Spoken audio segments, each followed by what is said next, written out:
Okay, I think we are about for it, so let's kick off. So, welcome to Robin's Future of Legal webinar series. I'm Sinan, I'm the team lead at Robin's legal and product team. I'm joined by Merul, who is a legal and product specialist in our legal team. And today we'll explore certain quick fixes that legal teams have come to rely on while using Microsoft Word. The drawbacks of these hacks and how this dependency may soon become a thing of the past with certain solutions that are purpose-built for legal work. And essentially the purpose here is to highlight the fact that Microsoft is a great tool, effectively sort of built to replace the typewriter. And it does certain things really well, but it's, important case when it comes to legal work that you can tell certain fixes were sort of done after the fact that might not sort of lend themselves too well for day-to-day legal work. So we'll run through a few examples with that in mind. And if at any point during the session you have any questions, please just submit them through the Q&A function, and we'll look to answer them at the end. So for quick introductions, I'm Sinan. Prior to joining Robin, I was a lawyer in Magic Circle Law Firm in private practice, doing mainly sort of structured finance and securitization before joining Robin about 6 months ago. And I'll hand over to Merul real quick. You want to introduce yourself? Thanks, Sinan. Hi, so my name is Merul. As Sinan said, I'm a legal and product specialist at Robin.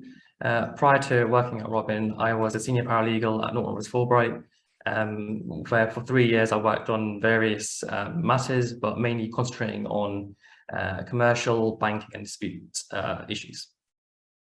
Cool, thanks, Merul.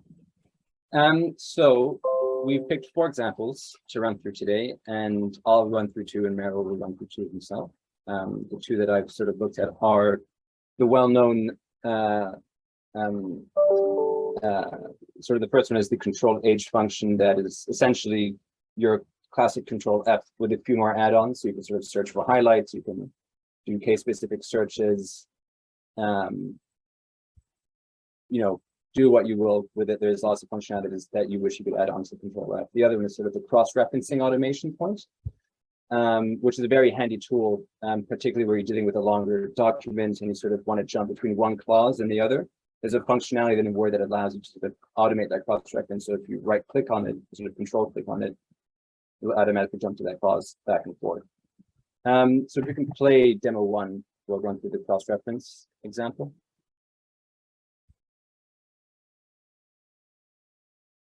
So we've got an example of this is standard confidentiality agreement or NDA.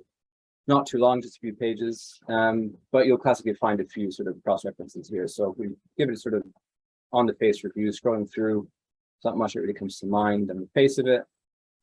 You might see, right, so we've got it sort of at the term provision, few instances there, nothing towards the end.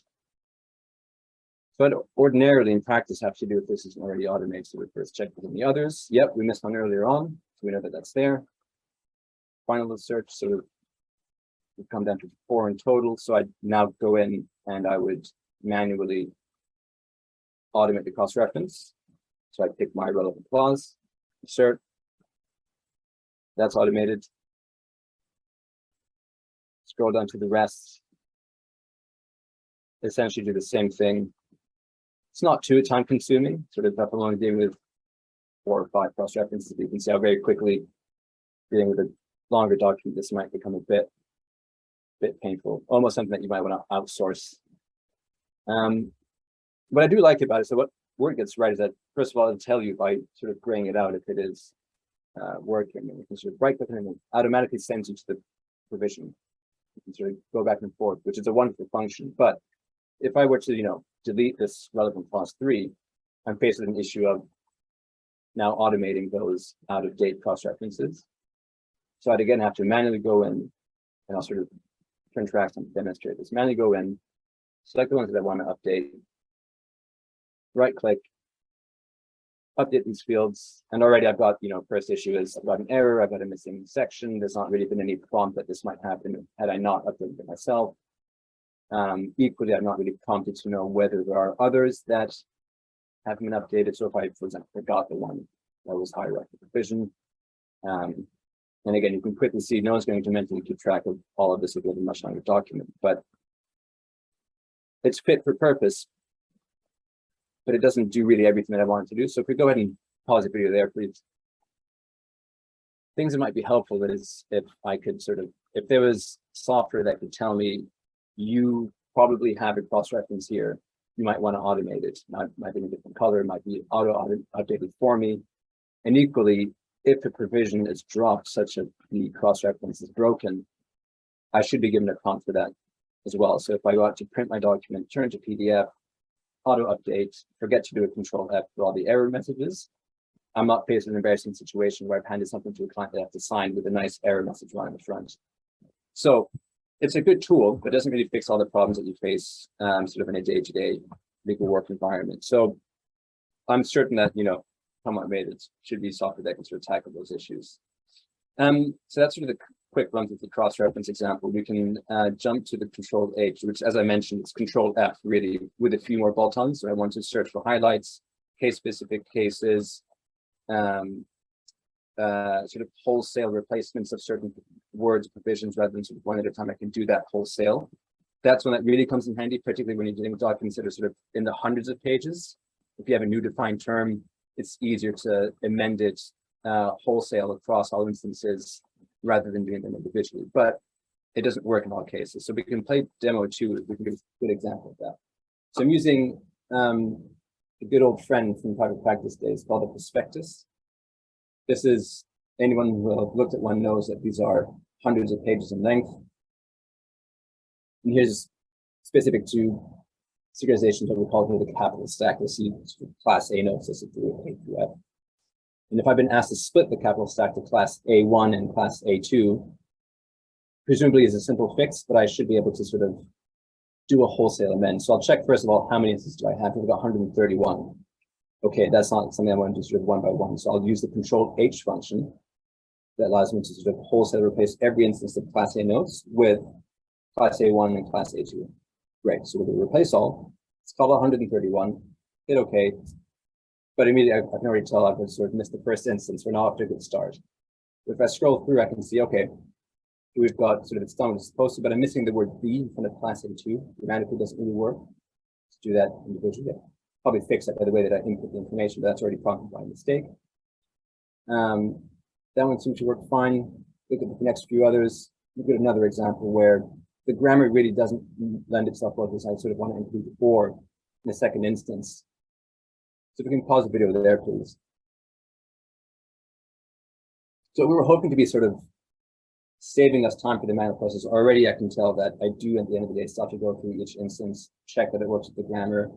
It might save in time for the half of the cases, but if I'm met with 131, that still leaves quite a few that I need to check manually, go through, make sure the grammar works.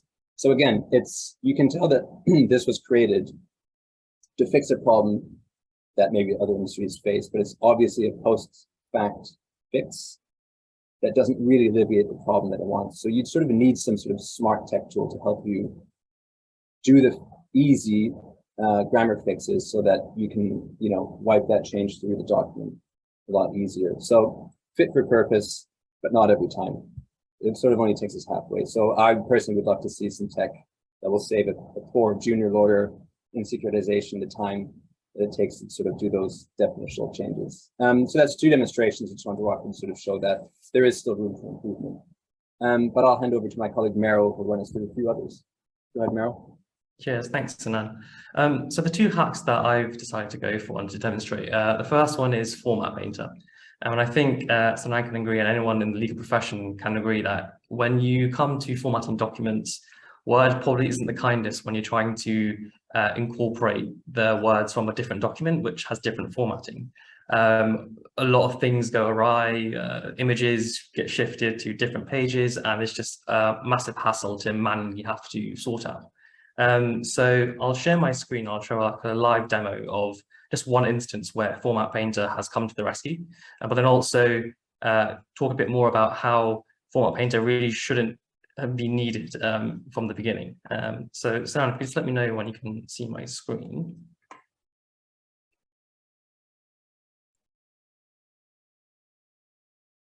Yeah, looks good. Perfect. So as you can see on my screen, on the left, we have standard NDA, 15 pages long, so nothing too great in length. And on the right, we have a couple of paragraphs that you might want to insert from different documents. So if we go to clause 6.3, and for instance, if I wanted to create a new 6.3a Roman numeral 2, I could either press enter and then type away. So example text here. Or if I wanted to copy and paste it in from somewhere else, I'd find the piece that I want to copy and paste and try and copy it over. But the problem arises when I actually try to do the copying, as you can see here. So from my screen, you can clearly see that it's not picked up the formatting that I want it to pick up. It's, for some reason, thinks that I want to insert a entirely new clause as opposed to a subsection of an existing clause. And it doesn't make much sense as to why that's happened. So instead of manually trying to go through, trying to figure out what the formatting is using the paragraph function and adjusting it accordingly, Word has a really good function in terms of using Format Painter. So in order to use it successfully, all you need to do is identify the area or the piece of text that has the desired format, which is, as you can see here, Roman numeral I, so this section here. Just click at the beginning and you click the little Format Painter button at the top left under clipboard. If you click that, it's picked up the formatting for that particular paragraph. And it doesn't matter that you don't know what the formatting is. The main point here is that Word itself has recognized what the formatting is, and it will apply it to the next click that you have.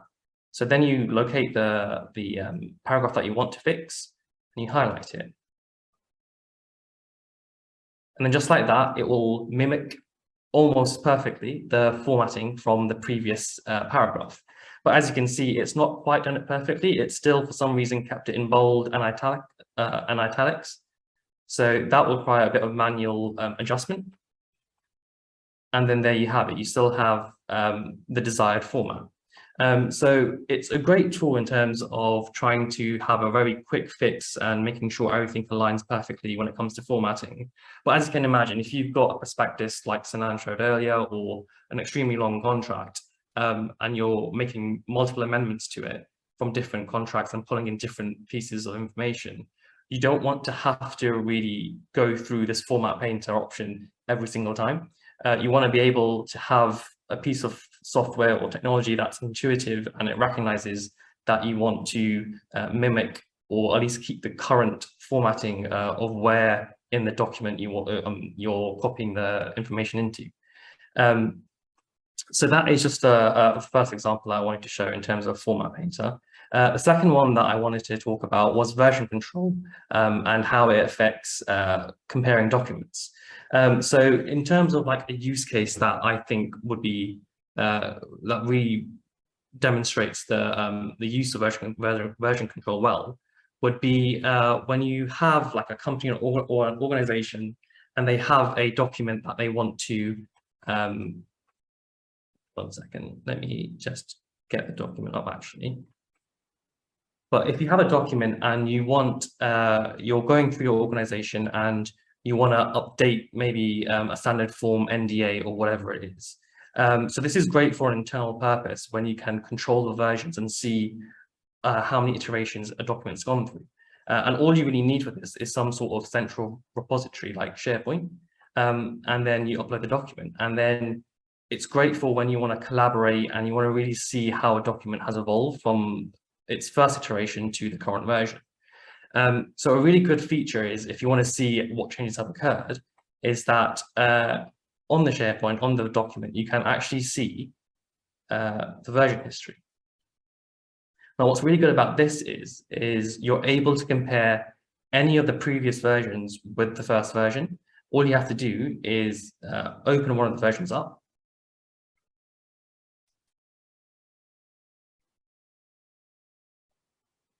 And then you get a really helpful prompt at the top, which says, which asks you if you want to compare or restore the version. So if you could compare,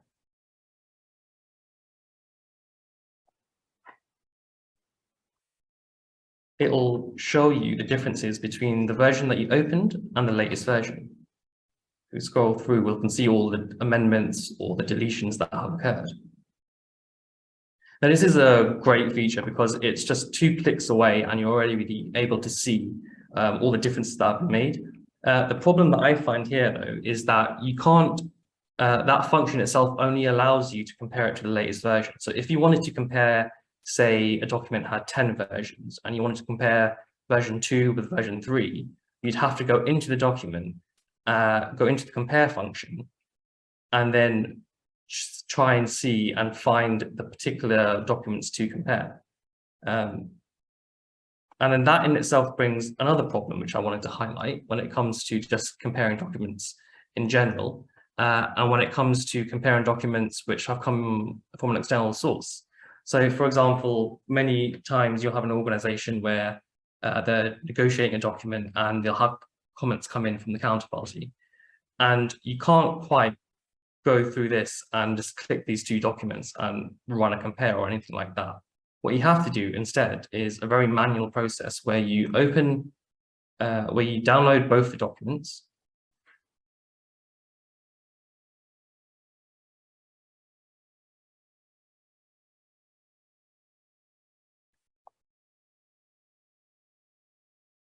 You have to then save them locally somewhere for you to access afterwards.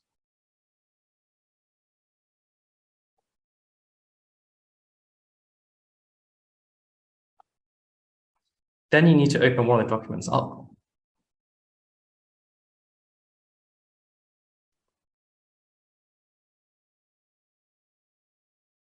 And then after that, you need to go into the review function, compare. And then even here, it's even more of a manual process because you have to then find the original document you want to compare. Unfortunately, Word isn't intuitive enough to realize that the document I've opened is the original document that I want to use. So you're going to have to actually go into your file explorer and search for it. You click your base document. Luckily for the document that you want to compare it against, Word has got it right because it's recognized the last file location I've opened and it's opened up again. So that's time shaved off there. You click your document you want to compare, and then you run the compare. And as you can see, if you scroll through, it'll highlight all the changes that have been made. So I'll stop sharing my screen now. But as you can see, the whole idea of running compare and such a manual process, it's not the most intuitive. Ideally, you'd want software that really recognizes the idea that maybe an external party has sent a document in, or there has been a different change that has been made by someone else, and it all keeps track of it in one area, and you can easily choose which documents you want to compare, you want to see how things have changed. So I think, you know, while Word has got a few things right, there's quite a few areas of improvement, so which hopefully legal tech and software can fix. Merul, what do you reckon? How much time do you spend fiddling with formatting and running compares in your day-to-day? It's thankfully the documents so far have been short, so it's not been too time-consuming, but previously it's been hours and hours of billable work that we've been charging for, and it's not efficient, it's not cost-effective. Everyone loses out in the end, so software that really remedies these problems would be ideal. Yeah, and look, it's a good point. I mean, particularly, like, I remember the bane of my existence was signature blocks. They never do what you want them to do. But, you know, on the client side, a client who's clued up to this would, you know, recognize that it's probably worth their money to invest in a law firm that is a bit more tech savvy. And if the law firm should be able to, you know, tell its associates, you can free up your time, not having to worry about this, you can focus your mental energy elsewhere. That's sort of the whole point of legal tech is not really to replace the lawyer, it's there to just do away with all of the waste and the extra time that doesn't really require a legal mind. So hopefully, you know, one day we'll get there in the industry, but that's certainly what we're working on. So if you don't mind, Merul, there's a couple of questions we got. Yeah, sure. So I'll pick up the first one if that's okay. So someone asked, can teams easily make the switch from Word to new tech solutions? I mean, yeah, I can answer that from first-hand experience. I think when I was in private practice, we tried to implement um, so we tried to implement new software into our day-to-day transactional work, which was fine, but it took a lot of like kicking and screaming and getting people through the door to do that. And ultimately we did get there, but I was a bit, I was an early proponent of the legal tech, but I thought it was remarkable how much resistance there was to get people to change their ways. And I don't think that people are inherently against the idea. It's just they're busy and it's hard for them to carve out the 2 hours to do training session 1 and then training session 2 and 3. So it's not really that the industry is inherently against it. It's just, it takes time. So Word specifically, I mean, we're using at Robin sort of software internally that sort of helps to try and tackle some of these issues. And I do find that it has saved time. So yeah, I mean, it's like we said, it's an imperfect software. It does a lot of things really well, but it's not really geared at legal work. So we're looking to sort of fix those things. Then we got a second question, Merul. I'll leave this one to you. How is sort of moving away from Word made your day-to-day better? Yeah, no, sure. So as you alluded to, like we're using internal software here at Robin, which has prompted the move away from Word, and I've used it myself, and I use it day to day in tasks that I complete, and it has had a discernible effect in terms of the time I've saved, especially for example, like the first example I showed in terms of Format Painter. When I'm using the software that we use, I don't have to worry about a misalignment when I download the document down again. And I think that the idea of it kind of ties back into the first question that we had in terms of how easy is it to move away from Word. The problem there is that Word is such a universal program that everyone's using it.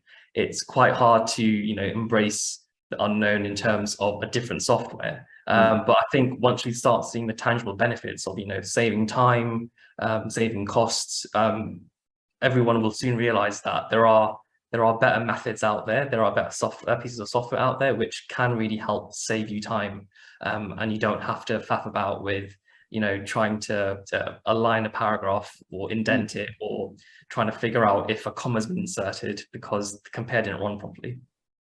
Yeah, I think traditionally what we've seen is sort of the use of the plugin function. So it's Word is the base plus some extra add-ons that you pay for.